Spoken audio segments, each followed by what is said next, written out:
자, 그럼 이제 2단원 미분에 대해서 한번 알아봅시다. 그럼 2단원 미분은 사실 많은 학생들이 초반에 얘를 좀 어려워하기도 하지만 보통 이제 우리가 활용 쪽으로 넘어갔을 때 많이 무너져요. 무슨 말이냐면 1단원의 극한은 정말 희귀하게 끝냈어.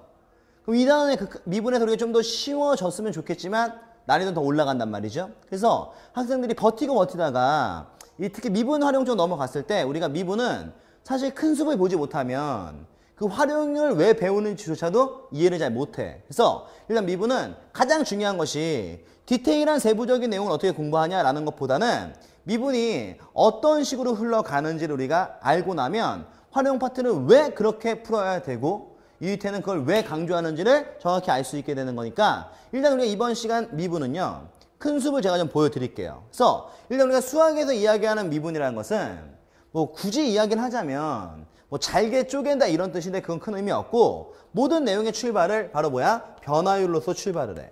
그래서 이 변화율에 대한 의미가 뭐냐면 수학에서의 변화율은 정확한 용어로는 함수의 변화율을 이야기하는 거죠. 그래서 이 변화율을 정의하기는 x의 증가량분의 보통은 증가량분의 y의 증가량을 그치? 우리는 바로 변화율이다라고 이야기를 하죠. 그래서 얘를 기호로 표시하면 x의 증가량 보통 우리가 어떻게 표현하냐면 이렇게 표시해서 얘를 델타라고 읽어주시면 돼요. 그래서 델타 x라고 이야기하고 그럼 y의 증가량은 뭐겠어? 델타 y가 된다 해서 아마 여러분들이 미분 처음 딱 피면 맨 처음 나오는 얘기가 변화율일 거야. 근데 이 변화율은 크게 두 가지 내용으로 분리가 되죠. 그래서 첫 번째 평균 변화율이라는 것이 나오고 그 다음 두 번째 순간 변화율이 나오는데 우리가 관심을 둘 것은 평균 변화율은 왜 필요한 거야? 순간 변화율을 끄집어내기 위한 하나의 보조수단이에요. 그러니까 평균 변화율 자체가 중요한 게 아니라 평균 변화율이란 그 내용을 어디로? 그치? 순간 변화율로 내용을 뽑아내야 돼.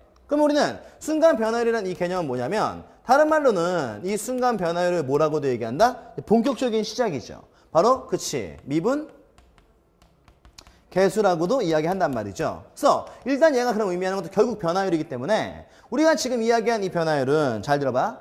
x의 증가량분의 y 증가량이야. 그렇죠? 그러면 지금 이 식은 아마도 여러분이 공부를 많이 안 했다 하더라도 그냥 처음 보는 식은 아닐 거라고. 그럼 내가 지금 여기서 얘기하는 x의 증가량분의 y 증가량은 그쵸? 바로 기울기적 의미가 있기 때문에 우리가 이 시간에 이야기하는 미분계수의 이 순간 변화율은 일단 기하적 의미가 바로 뭘 나타내는 거야? 그쵸? 얘는 기울기가 돼. 그래서 평균 변화율은 두 점을 연결하는 직선의 기울기가 되는 것이고 순간 변화율은 간단하게 얘기하면 x는 equal a에서의 즉 한 점에서의 접선의 기울기가 되는 거죠. 그래서 일단 우리가 미분이라는 것은 얘를 공부함으로써 최초의 문제의 출발의 변화율로 가. 그렇죠?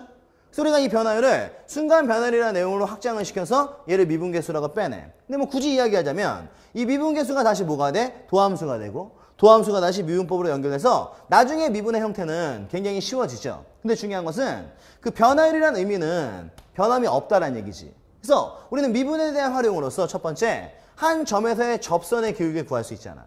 그럼 우리는 그 접선의 기울기를 구해서 바로 예로서 뭐야? 그치? 첫 번째는 접선의 바로 방정식을 뽑아낼 수 있어. 그러니까 어찌 보면은 이 내용은 미분에 대한 활용이라기보다는 당연히 우리가 미분을 하면 얘가 의미하는 게 접선의 기울기니까 접선의 뭐 여기다 쓸까요? 기울기니까 이 기울기를 이용해서 접선을 구하는 건 당연하잖아. 근데 중요한 것은 그럼 우리는 이 접선의 방정식을 구하는 게 중요한 게 아니라 그럼 이 접선의 기울기를 통해서 여러분들은 함수의 그렇죠. 증가와 바로 감소에 대한 상황을 우리가 정확히 뽑아낼 수 있다고요. 그래서 일단 미분에 대한 기본적 활용은 자 변화율이라는 내용에서 출발을 해서 여기는 얘를 이용해서 우리는 접선의 방식도 구할 수 있고 증가함수를 뽑아낼 수 있는데 중요한 핵심은 이 함수의 증가함 상태를 확인하는 게 되게 중요한 거야. 그래서 우리는 여기는 이 내용 공부한 이후에 바로 뭘 배우냐면 그쵸? 극대와 문제는 이거죠. 바로 극소라는 개념으로 연결을 되잖아. 그래서 보통 여기까지가 바로 뭐냐면 미분에 대한 기본 단계예요. 그런데 이걸 잘못 오해하는 학생들 같은 경우는 접선의 방정식부터 미분의 활용이다라고 얘기를 해.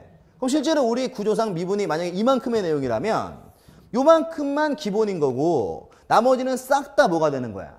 응용이 되는 거죠. 그러니까 첫 번째는 응용이 지속되다 보니까 너무 힘든 거야. 그런데 제가 지금 이야기한 것처럼 이런 기하적 의미를 통해서 우리는 접선의 방정식을 구할 수 있다? 너무나 당연한 거잖아. 그렇죠? 그러니까 이걸 활용으로 생각하면 안 된다고. 근데 문제는 그럼 지금의 이 변화율, 기울기적 의미를 통해서 우리가 증가 감소를 판단할 수 있다. 이게 핵심이에요.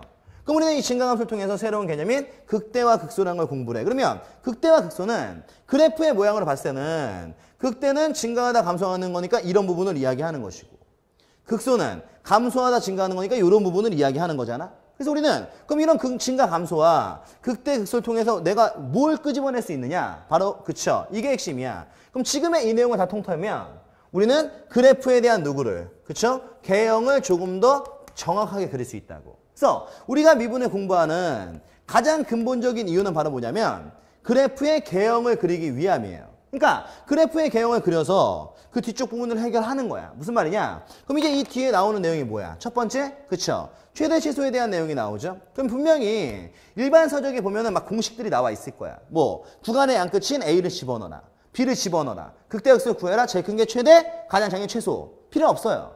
어차피 우리가 알고 있는 함수의 최대 최소라는 것은 y값의 최대와 최소를 이야기하는 거잖아.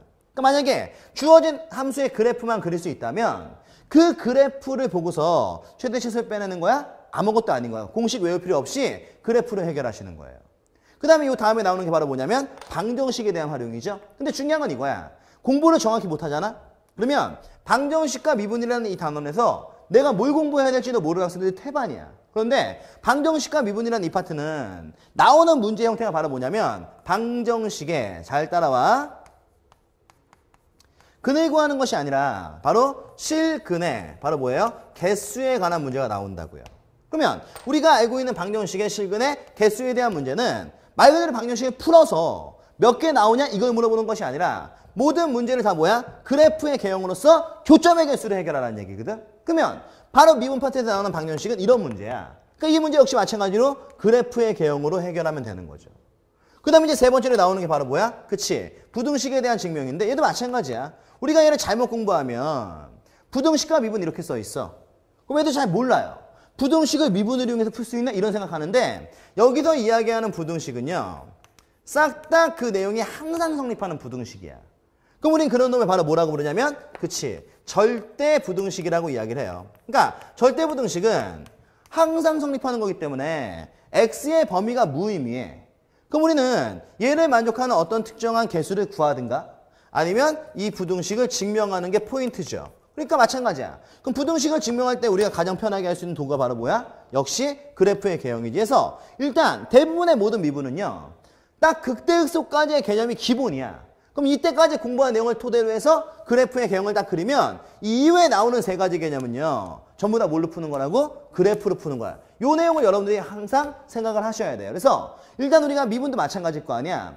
나와 있는 첫 번째 테마부터 쭉 공부를 하실 건데 이 전체적인 흐름이 있다는 걸 기억해야 돼. 그리고 마지막으로 변화율적인 변화율적인 의미에서 마지막으로 나오는 게 바로 뭐냐면 속도가 속도야. 이것도 역시 마찬가지로 속도와 가속도가 중요한 게 아니라 이 속도, 가속도에 대한 핵심은 바로 뭐라는 거야? 변화율이라는 거죠. 간단히 말씀드리면 이런 거예요. 우리에게 시간에 대한 거리 함수가 제시됐어. 사고의 틀에도 제가 써놓은 겁니다. 그러면 시간에 대한 거리 함수가 나왔어. 근데 우리가 여기는 얘를 시간으로 미분을 해버리잖아요. 그러면 이 기호를 내가 y'이라고도 쓸 수 있지만 미분의 정확한 기호로는 dt의 d 이렇게 쓸 수 있다고. 근데 이때 y가 의미하는 게 바로 누구야? s니까 이렇게 쓸 수 있어요. 그럼 얘가 의미하는 게 바로 뭐야? 시간의 변화예요.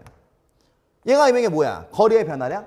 그럼 이때 이 말의 의미는 결국에는 뭐야? 시간인 거고 이때 이 말의 의미는 결국에는 거리인 거야. 근데 우리가 알고 있는 식 중에서 시간분의 거리가 나타나는 게 바로 뭡니까? 속도지? 그래서 우리는 시간에 대한 거리 함수가 나왔을 때 얘를 딱 미분하면 바로 뭐가 나오는 거야? 속도가 나온다. 이런 식의 개념으로 연결이 되는 거예요. 그러니까 반드시 명심할 것은 미분은 가장 중요한 것이 내가 미분을 근본적으로 공부하는 목적은 바로 뭐라? 그래프의 개형을 그리는 것이고 미분의 본질은 바로 변화율에서 출발하는 것을 확실하게 알아야 활용 파트로 넘어갔을 때 별도의 공식 없이 그래프로 문제를 풀 수 있게 되는 거야. 그래서 미분은 기억해. 물론 문제를 한번 어렵게 내려고만 먹으면 그건 어떤 단어도 다 마찬가지예요. 어려워. 그렇지만 기본적인 개념을 내가 확실하게 아는 것은 그리 어려운 단계 아니니까 지금 이의태가 이야기한 전체적인 구조, 전체적인 숲을 본 상태에서 좀 더 디테일하게 안쪽의 대부적인 내용을 공부하면 확실하게 여러분들 미분도 뭐야? 내가 정복할 수 있는 단어라는 것을 알게 될 겁니다. 그래서 저는 일단 여기서 물러나지만 감독님 필기 한번 쫙 잡아주실 거예요. 그래서 여기 나와 있는 여러분 필기 보시면서 아, 미분은 지금 이런 구조구나. 나는 디테일한 내용을 공부할 때마다 얘는 왜 공부하는지에 대한 이유가 타당해지는 거지. 그치? 확실하게 공부하시는 겁니다. 아시겠죠? 저는 여기서 물러가겠습니다. 수고하셨습니다.